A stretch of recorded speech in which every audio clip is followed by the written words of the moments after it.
Bolsonaro tem um problema hoje que ele não governa mais. Ele já está com Sim. problemas seríssimos de governo aqui. Ele não consegue fazer alianças e coalizões no Congresso. Ele não consegue fazer uma aliança decente no STF. A mídia definitivamente não gosta dele. Odeia ele. Odeia ele. Acho que se a mídia não gostasse dele, ele ia ficar no nível da Dilma. Não. Ele está muito acima do nível da Dilma. Muito acima. O Bolsonaro tem 30% de aprovação. Não. Eu tô falando, se a mídia não gostasse dele, a forma que ela bateria nele seria equivalente ao que ela batia na Dilma. A mídia odeia o Bolsonaro. Odeia o Bolsonaro, exatamente. Ela odeia o Bolsonaro. Ela bate muito mais do que ela bateu em qualquer outro presidente desse país. Assim, e ele dá razão, né? Enfim. Ele ajuda, ele se ajuda. Ele se ajuda muito a ter esses problemas. A ter esse ódio, com certeza. O manifestante bate no repórter, ele fala, é isso mesmo, tem que bater no repórter mesmo. Claro que ele se ajuda a ser sacaneado. De pouquinho em pouquinho, ele vai chegar lá, entendeu? Mas ele tem 30% de aprovação. Há muitos e muitos anos que um presidente brasileiro não tem 30% de aprovação. Então, por exemplo, impeachment não deve ser uma possibilidade. Tá? É incrível que pareça. Basicamente porque a popularidade dele é alta. É alta, tem que falar. A popularidade dele é alta. Entendeu? Eu acho que mesmo se você quebrar aí o pessoal que aprova, porque a aprovação dele agora ela tá meio divergida, né? Você tem pessoal de classe mais baixa, que é o cabeleireiro, o cara da lojinha da quitanda da rua, o feirante, tal, que tá desesperado para voltar a trabalhar. E aí vê o presidente defendendo isso e apoia. E você tem a classe média para cima, que pode trabalhar de home office, que vira e fala assim, mano, esse cara é maluco, eu tô fora e vou fazer panelaço aqui. Então isso acabou ajudando. Eu acho que se você pegar mesmo os chamados minions, deve ser aí uns 20%, 17, 20%, não mais do que isso. Não importa, assim, por exemplo... Mas é um piso num país fragmentado. Não importa, que seja 30%, ele tem hoje 33%. Em toda essa situação que a gente está acontecendo. Hoje deu no jornal, a corona chegou num platô de casos diários de coronavírus. Vai começar a descer. O platô provavelmente vai ser grande, porque o país é grande, o país é continental, claro. Mas assim, aqui em São Paulo vai começar a estabilizar, no Rio vai começar a cair. Já começou, inclusive. Vai continuar. Tudo bem. Tá? Mas ele está no topo da brincadeira e tem 30% de aprovação. Aprovação. Isso sem contar os 25%, mais ou menos, 30%, que são... o regular lá. O regular. Entende? Que é o cara que vai olhar e vai falar, acho que mais fácil votar e pichotar, né? Entendeu? Isso porque a gente esquece isso, mas a gente está em ano eleitoral. Sim, eleições municipais, que em princípio ainda vão acontecer em outubro, não é isso? Eles estão querendo passar para o final de outubro, início de novembro. Né? Isso. Vou jogar um pouco mais para lá, mas eu acho que tem que ter. Enfim, é assim que funciona. Vai ter nos Estados Unidos, não pode ter aqui. Lá é presidente. É verdade. E aí, o que a gente tem que levar em consideração aqui é que essas eleições vai ter um impacto enorme na eleição de 2022. Claro. E vai ser o divisor de águas para o Bolsonaro. Ele perdeu o Trump. Ele fazer uma eleição muito ruim agora, por mais que ele não tenha um impeachment em cima dele, ele vai chegar super enfraquecido em 22. Aliás, isso é até uma pergunta que eu ia te fazer. Como é que ele consegue participar da eleição agora? Porque ele ainda não tem o partido formalmente, né? Ele tem lá o 38, que é a sigla, que é o número, ele apoia mas ele não tem efetivamente um partido, né? Ele pode apoiar qualquer um que ele quiser. Olha que lindo. Aí que tá. Esses partidos vão querer o apoio do presidente? Eu não sei. Que a imagem, como você até escreveu recentemente... É 30%. Mas é aquela coisa, pode ser... A gente é do Rio, né? O efeito garotinho. Eu me lembro, na eleição de 2006, a presidente, o Geraldo Alckmin ele cometeu talvez um erro comum de político paulista, que é achar que São Paulo é o Brasil. São Paulo está muito longe de ser o Brasil. Exato. E ele conseguiu a façanha de ter menos votos no segundo turno contra o Lula do que ele teve no primeiro. É uma façanha. E aí, quando você vai olhar, eu me lembro exatamente o que aconteceu na época. Foi. Ele não fez as parcerias direito para o segundo turno. Exato. A primeira declaração que ele deu quando teve o primeiro turno, foi que ele estava fazendo uma aliança com o Garotinho no Rio de Janeiro, porque o Garotinho tinha tido um percentual alto de votos no Rio de Janeiro. Só que, o que ele imaginava? Vou ser mais votado no Rio. Ele foi menos votado porque o Garotinho no Rio de Janeiro, embora ele tenha lá um piso, que é o pessoal da Bacia de Campos e a galera crente, ele tem também um nível de rejeição altíssimo. Acho que mais de 70% da população carioca, ou fluminense, por assim dizer, do estado, vota contra o Garotinho. Hoje em dia, sim. Naquele tempo não era não, porque ele foi eleito. Ninguém com rejeição de mais de 60% é eleito em qualquer lugar do mundo. Não, com certeza. Mas a rejeição é altíssima. Entendeu? Sim, é altíssima. E era maior do que o pessoal que votava por causa dele. E aí, assim, o grande negócio dessa história é que ele pode apoiar qualquer um. Mas ele vai Isso é uma vantagem para ele. Mas ele vai cair numa história que se ele tiver muito desgastado, ele não vai conseguir apoiar ninguém. Porque ninguém vai querer, óbvio. Porque ninguém vai querer. Entendeu? E as pessoas vão querer o apoio do DEM nessa eleição. O pessoal vai querer o apoio do DEM para essa eleição. Eu acho que o DEM vai ganhar vários cargos nessa eleição, várias prefeituras nessa eleição.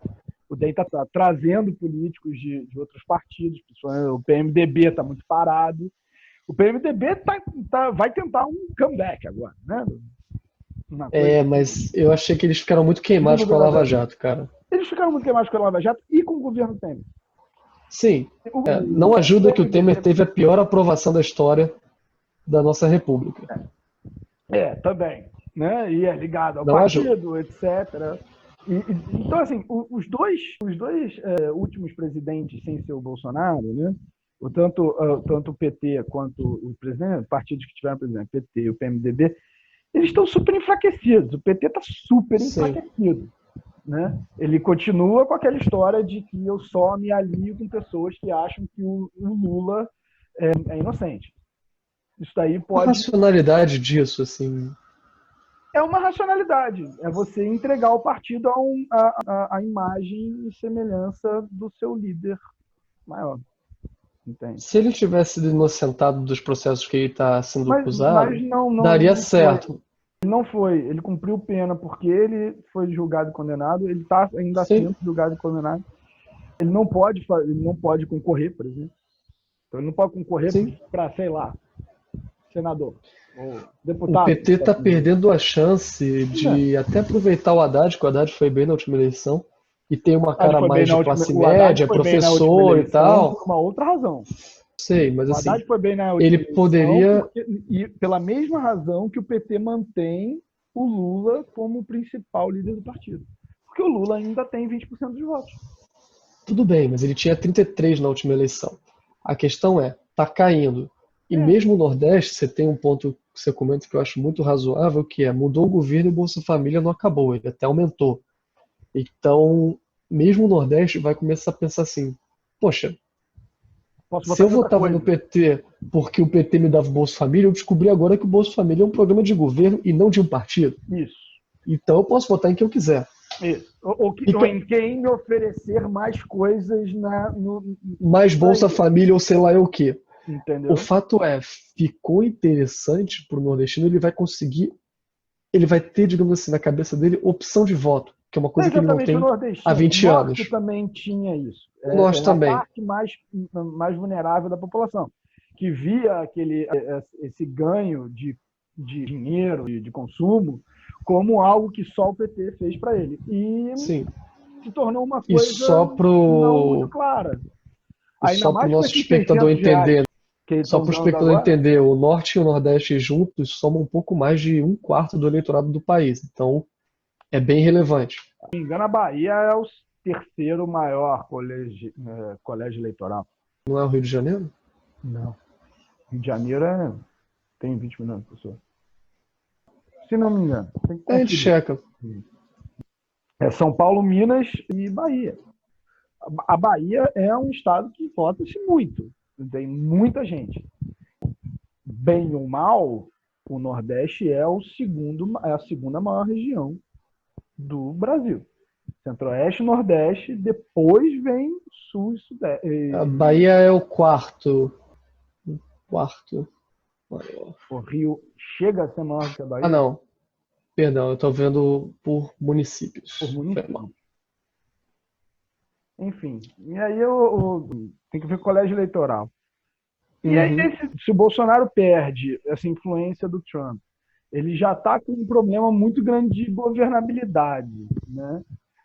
O ruim é que ele vai perder completamente a governabilidade, porque ele não faz política, ele não vai fazer política a partir do ano que vem, ele não vai ter mais o apoio dos Estados Unidos lá com qualquer coisa que seja, ele não vai ter mais um mote de Make Brazil Great Again, ou Great pela primeira vez na sua vida. Não, tinha lá um dos zero qualquer coisa, usava esse bonezinho. Make Brazil Great Again. E aí essa é uma grande questão. Como é que ele vai... Porque assim, se ele perder as próximas eleições, ele vira um aventureiro. Ele vira um cara que caiu de paraquedas ali na presidência da República, não conseguiu governar e perdeu as eleições. Ou seja, ele vira o Fernando Collor. Isso. Não vira o Fernando Collor, porque o Collor foi impeachmentado, é fogo. Não vou comparar ele com o Fernando Collor, não. Mas vou comparar ele com o Trump. Entendeu? É um aventureiro que chegou lá e vai ser o primeiro em não sei quantos anos a não conseguir ganhar. Porque todo mundo ganhou. O Itamar conseguiu eleger o Fernando Henrique se reelegeu, o Lula se reelegeu, conseguiu reeleger a Dilma, que se reelegeu. E nessa história toda, quem é o grande aliado dele é o PT. Ah, sim. Porque ele precisa polarizar. Exato. Então, assim, você tem uma primeira via, que é o presidente, uma segunda via, que é o PT, e não tem uma terceira via no meio, que não nasce.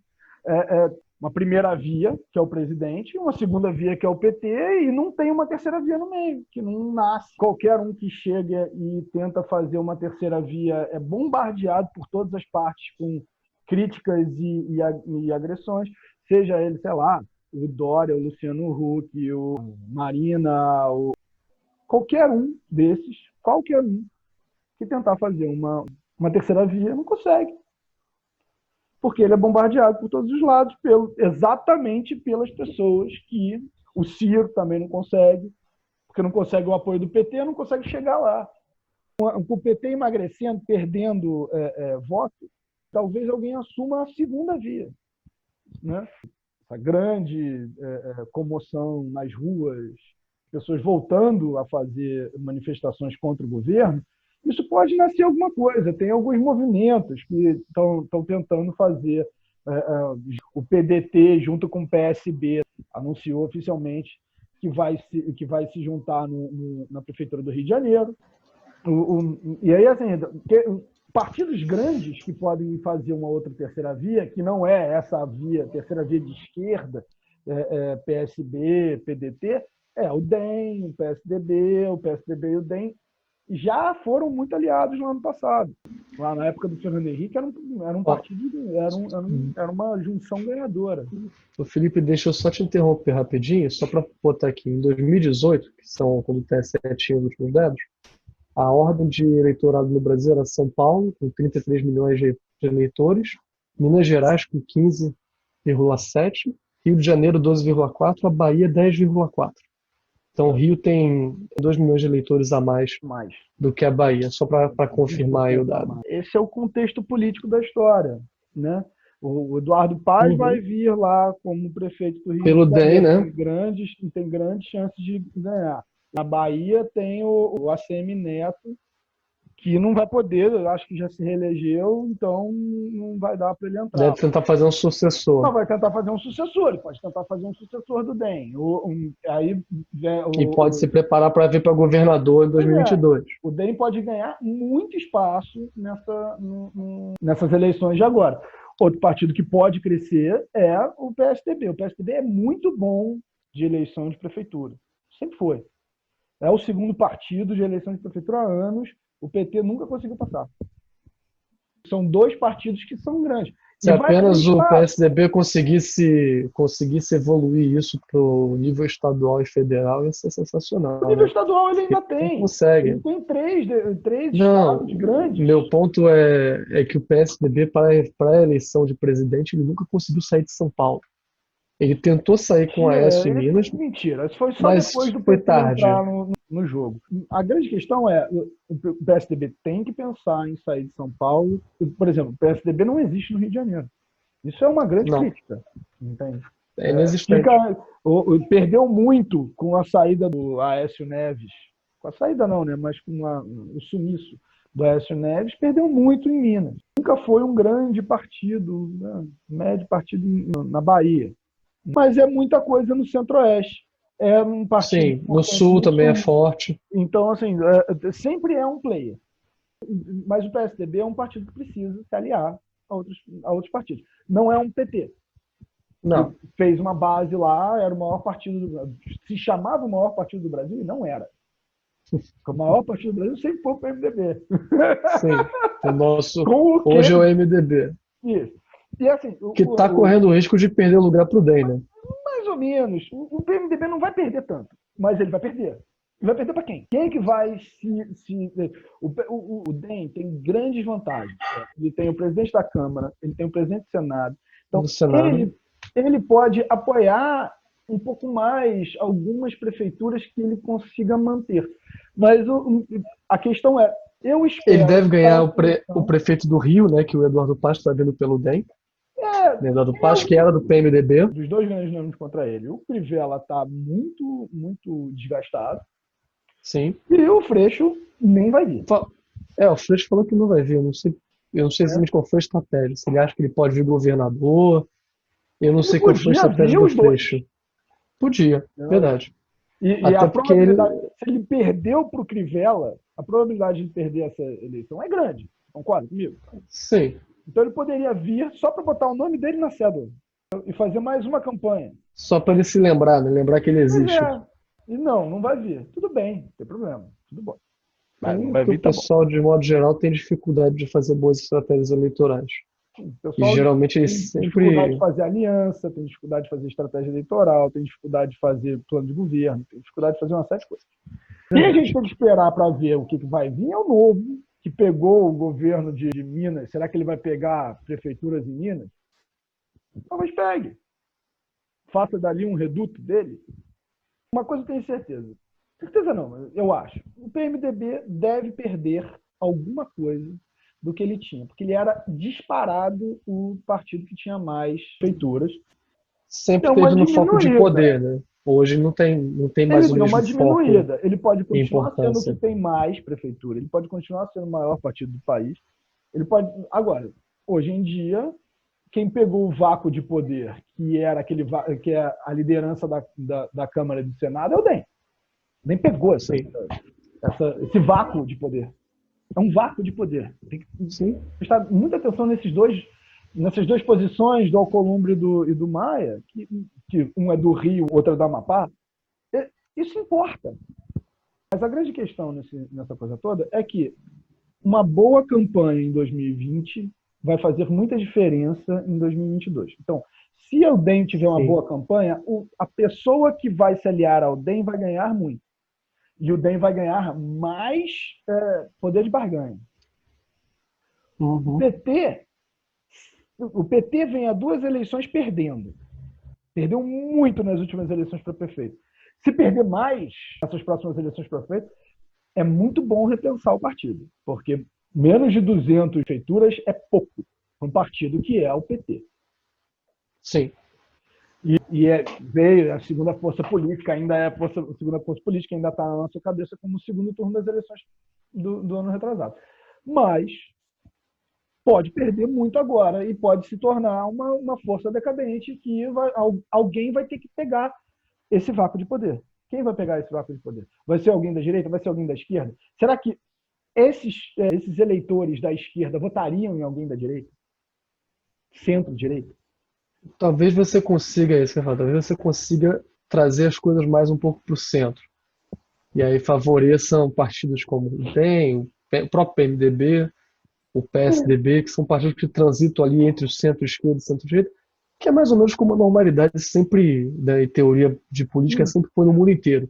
Que as coisas gravitarem para o eleitor da mediana. Sim. O PT conseguiu formar o partido ali e depois jogou o partido lá para sei lá, para uma coisa que não Ele nem veio tem a ver da direito. extrema esquerda, ele veio da extrema esquerda, com os sindicatos É, de São Paulo, sindicatos metalúrgicos, mas ele entrou no tentou governo várias como vezes centro. ser eleito com essa plataforma, não conseguiu, falhou em 89, 94, 98, e aí finalmente entrou em 2002, quando o Lula fez lá a Carta aos Brasileiros e fez um movimento De de trazer o PT para o centro-esquerda, centro.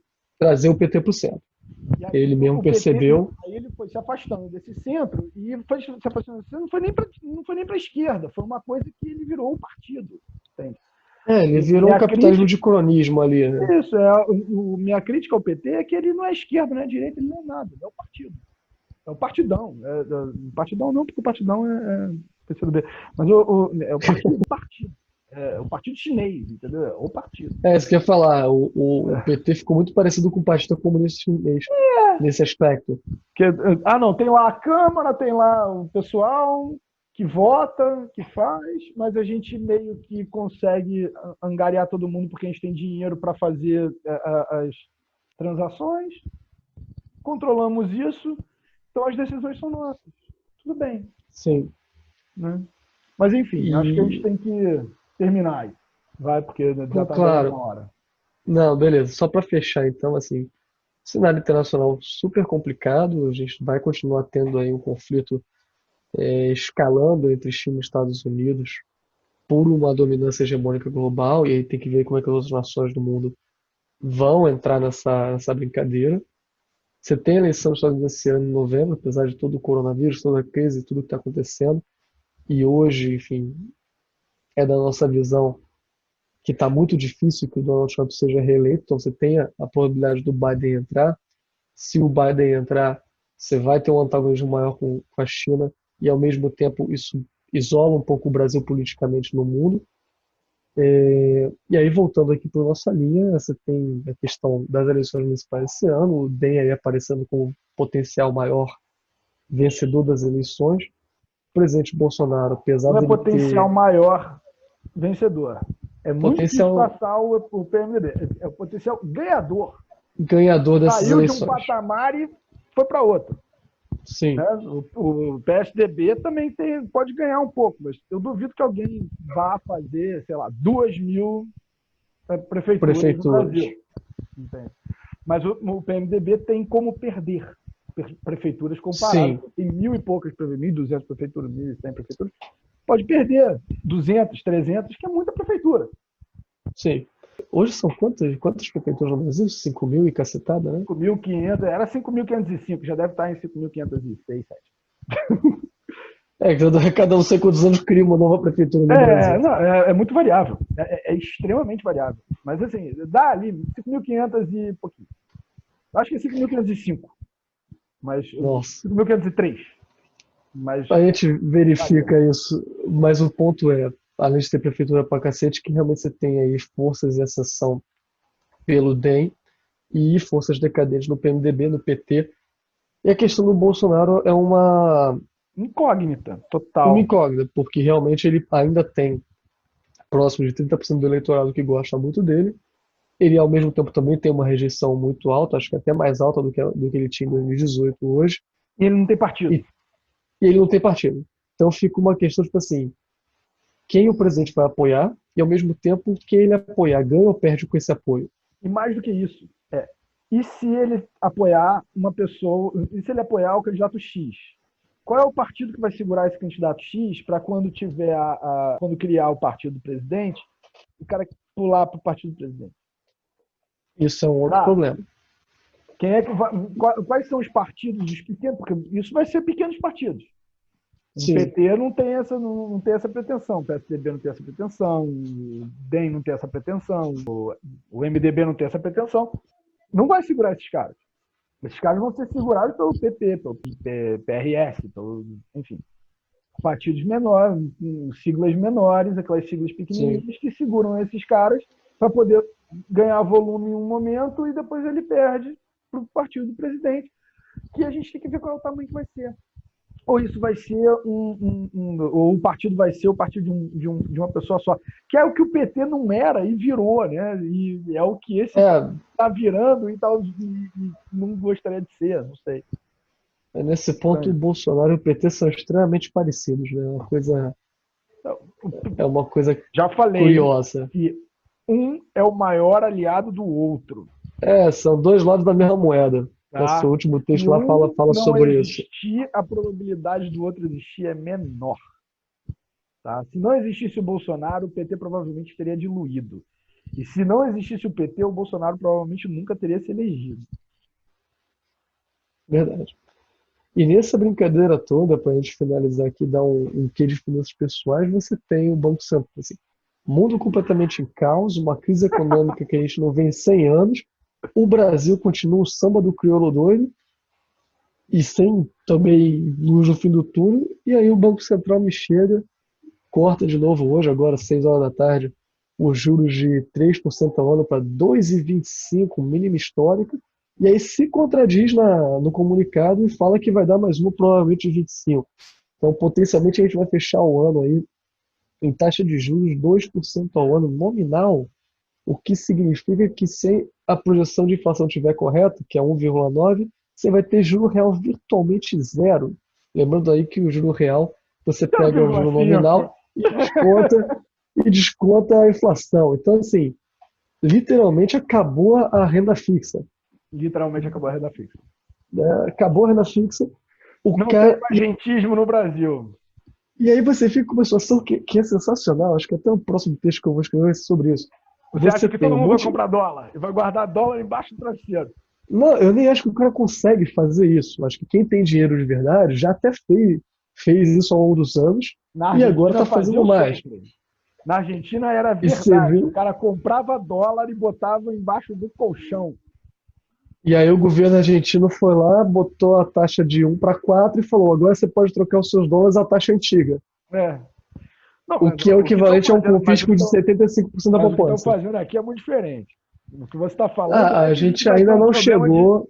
O que você está falando é que a gente vai ter um problema de câmbio. A gente vai ter um problema de câmbio que as pessoas vão, em vez de irem para investimentos produtivos, investimentos de economia real, investimento de infraestrutura, etc., etc., e jogar esse dinheiro na, na, no, em liquidez, não em liquidez, mas em investimento, essa Investimento liquidez do ir setor para real, investimento no setor o real, cara vai se assustar e vai querer jogar para fora do para querer Brasil. jogar para fora do Brasil ou comprar dólar em qualquer mercado, e aí a taxa de câmbio vai subir a, sei lá, 10. Eu acho que é um risco muito grande. Assim. Primeiro, a gente vai entrar Conservadores. nessas situações. Eu, eu não gosto de, num país latino-americano, ainda mais um país como o Brasil, que até um Brincar pouco tempo disso. atrás estava brigando com hiperinflação. Eu acho que o Banco Central está tomando umas decisões muito arriscadas. Em particular, e aí isso é uma opinião pessoal minha, eu acho que o Banco Central não entendeu o cenário que a gente está passando no Brasil hoje. Ele ainda está muito focado nas questões tradicionais de política monetária. Acho que o fato, talvez, de que o board do BCB hoje ele tem mais gente de mercado e menos gente acadêmica é um fator que pode estar influenciando isso, sem querer entrar em detalhes. Mas o fato é, o Brasil, o mundo hoje, né, o impacto inicial do coronavírus é a criação de uma grande armadilha da liquidez, que nada mais é um conceito no qual você olha para a situação à frente e fala assim, cara, eu não consigo projetar o fim do ano. Aliás, eu não consigo projetar a semana que vem. A maioria das pessoas está hoje sobrevivendo um dia após o outro. Quando o cara está olhando só para o curto prazo, ele fala assim, mano, qualquer recurso que eu conseguir receber hoje, eu quero guardar e assumir por isso uma postura conservadora. Então, você acaba tendo nesse cenário muito menos consumo efetivo do que o que seria propiciado com a queda de taxa de juros na teoria normal de oferta e demanda, que as curvas são inclinadas, e aí você expõe a demanda agregada. Mas é isso que ele quer fazer. É o que ele quer fazer. Só que ele está fazendo Ele, isso. por favor, Então, só para ele é o deixar. Paulo Guedes. Mas enfim, fala. Vamos aqui, só para o telespectador não ficar perdido. Existem curvas de oferta e demanda que determinam os equilíbrios de preço e quantidade, ou no caso aqui de PIB e inflação no mercado. Tá? No mercado brasileiro, no mercado mundial, sempre existe isso.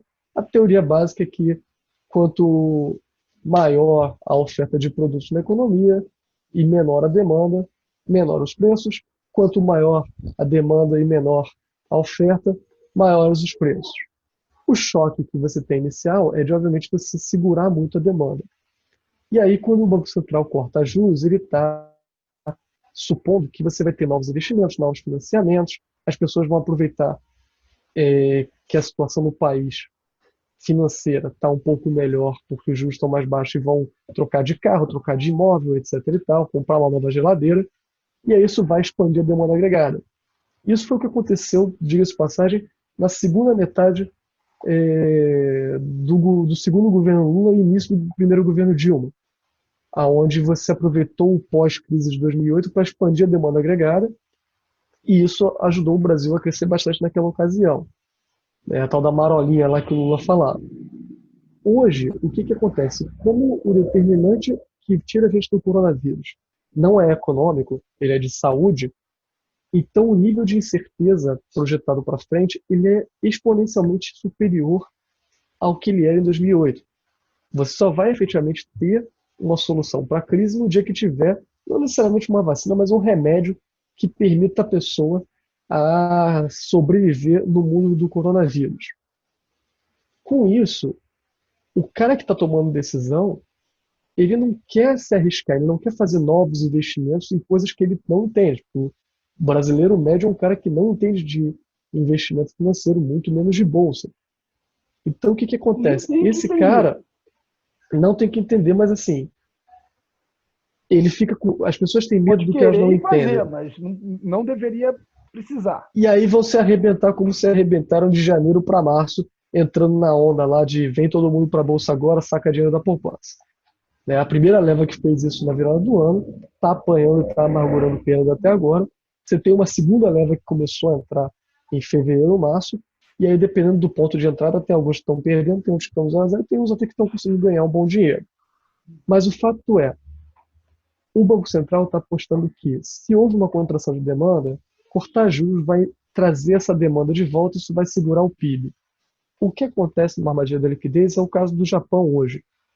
As pessoas não conseguem enxergar lá na frente muito melhor do que hoje, então elas poupam mais, elas tentam ter menos gastos, e com isso a decisão de política monetária do Banco Central não impacta a economia. Não muda em absolutamente nada o que está acontecendo na economia, porque matematicamente a curva de demanda ela é horizontal. Então o cara não consegue alterar. O juro podia ser 0, podia ser 20, não ia mudar absolutamente nada no consumo na linha mais grossa da teoria. Né? Obviamente, se fosse 0 a 20 ia ter um impacto, mas só para ter uma ilustração. E aí o que acontece? Ele está baixando os juros, ele está fazendo um desserviço à sociedade. Por quê? Primeiro, como a gente está em armadilha de liquidez, o consumo não aumenta. Segundo, o cara que vivia de renda, ele tem menos renda financeira agora, então ele tem incentivo a poupar mais. E terceiro, o cara que tem efetivamente dinheiro e recursos para mandar para fora, ele olha para isso e fala assim, olha só, essa moeda, que é onde o ajuste vai acabar sendo feito, vai depreciar, perder valor para caramba, eu não quero mais ter real, quero ter dólar. E aí ele vai acabar gerando esse ajuste no que ele faz a transição. E aí o cenário que você acaba tendo é, quem não consegue poupar e não conseguir poupar, não muda muita coisa.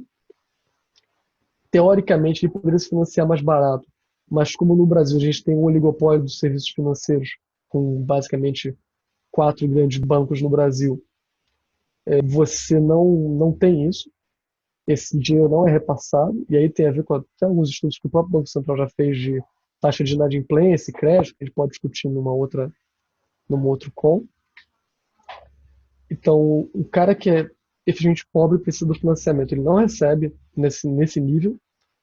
O cara da classe média que aproveitava um dinheiro do CDI e conseguia ver naquilo ali uma certa poupança, não vê mais, vai ser forçado aí para o mercado financeiro, e aí ele vai ter uma dificuldade. Terminar, cara. Vamos lá. Sim, e aí ele vai ter uma dificuldade de investimento, e o cara que é efetivamente rico vai mandar o dinheiro para fora.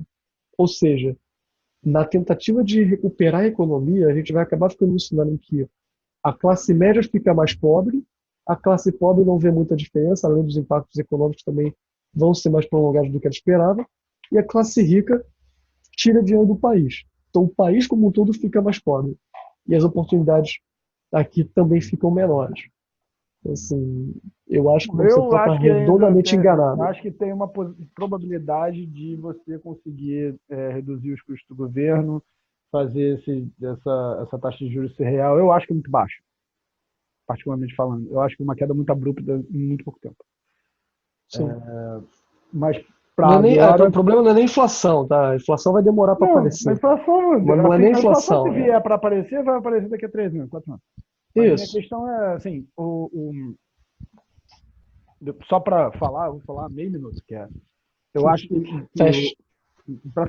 só para fechar mesmo, que é o que eu acho, ele está pensando no governo. Que é, eu vou Sim. manter os costos do governo, vou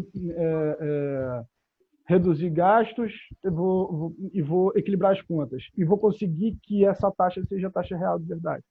E aí a taxa real de verdade sendo essa, porque aí o governo não precisa mais de dinheiro, tecnicamente, e se o governo não precisar mais de dinheiro, aí efetivamente é necessário que o setor privado jogue dinheiro na economia real, que aí é livrar para fazer infraestrutura por PPP, infraestrutura por concessão, fazer privatização de uma forma mais fácil e mais rápida, porque todo mundo vai querer comprar, então você vai aumentar Sim. pessoas bidando no mercado, você vai aumentar o preço que você vai receber por esse ativo. E você vai fazer um cash-up no governo e você vai segurar a moeda no governo. Eu acho que é isso que ele está querendo. Tá? Não sei se vai dar A certo. única preocupação é que, assim, você citou aí pelo menos uns 4 ou 5 sis durante a sua Só tem um formulação, né? si. É botar as contas do governo em dia. É o único si. Nossa, mas isso é um si muito grande. É um si muito grande, concordo. É o único si. É um si muito grande que Ele não está depende do Paulo apostando. Guedes, Ponto. não depende do Roberto Campos, não depende nem do Bolsonaro, Não, depende do Congresso não. e Eu o só estou Congresso já falando. está fazendo ajuste fiscal. Ele está apostando nisso. Se vai dar certo, vai dar errado, eu não sei. Agora, eu concordo com você que existe aí um problema, o juro é baixo e pode ser muito difícil para o setor privado começar a se movimentar muito rápido, principalmente num país como o Brasil, que nada é rápido. Tá? A burocracia é muito alta. Pode levar No cenário de dinheiro. coronavírus, Isso. no E pode levar coronavírus, dinheiro. E pode levar dinheiro. Mas, no longo prazo, o que eu acho é que ele quer arrumar isso no Estado, que é diminuir as contas do Estado, não precisar mais de dinheiro, fazer poupança com imposto, e aí o dinheiro está valendo pouco para o Estado. Porque se ele fizer poupança com dinheiro, com imposto, é que o dinheiro está valendo muito pouco. Entendeu? hoje é dia 17 de junho. Enfim. Hoje é dia 17 de junho. Assim, salvo uma reeleição, o Paulo Guedes tem 1 ano e meio para completar esse longo prazo dele. Acho altamente improvável. Eu também acho, mas eu estou tentando dizer aqui. Você falou o que você acha. Sim, você está falando o que você acha que o governo acha. Eu estou falando o que eu acho que o governo acha, mas tudo bem. Sim. Entendeu? Não, eu acho ótimo explicar o cenário do governo, até porque eu acho que o governo está errado. Pode ser errado mesmo. Entendeu, mano? Enfim, vamos ver o que dá. O balanço de probabilidades para o governo estar mais errado. O Stiglitz ficaria muito feliz com ele, porque agora não tem mais gente seeking no Brasil de jeito nenhum. Né? Não existe mais gente seeking no Brasil. Em compensação, a gente acha que o nosso prêmio de risco é igual ao dos Estados Unidos. Não, porque os Estados Unidos está com renda negativa, está com juro negativo. Tá, juro negativo. Então o prêmio do risco do Brasil é 2%. 200 meses. E aí o prêmio de risco do cara é menos 3, eu tenho uma diferença de 5. Eu estou ganhando 5% em cima do Brasil por ano. Bom, enfim, eu prefiro investir. Eu prefiro, se for isso, eu prefiro investir todo o meu dinheiro no S&P, que é a bolsa americana. E aí ou metade no S&P e metade no Nasdaq. Eu prefiro. No passado, entendeu? Assim, decisões de investimento são assim. Por isso são assim, mas é o fato. Eu falei aqui que eu acho que o brasileiro médio não deve se meter na bolsa, porque são decisões de investimento como essa que eu não tomo, entendeu? Que meio que conheço o espaço, não tomo, e um cara que não conhece essa área vai tomar. Tem mais dificuldade ainda. A probabilidade de errar é grande. Enfim, vamos encerrar. É isso. wrap up. Então, pessoal, esse foi o nosso primeiro call. A gente pretende fazer mais vídeos assim. A gente Banana tem que Call. dar agora Banana Call. Muito obrigado.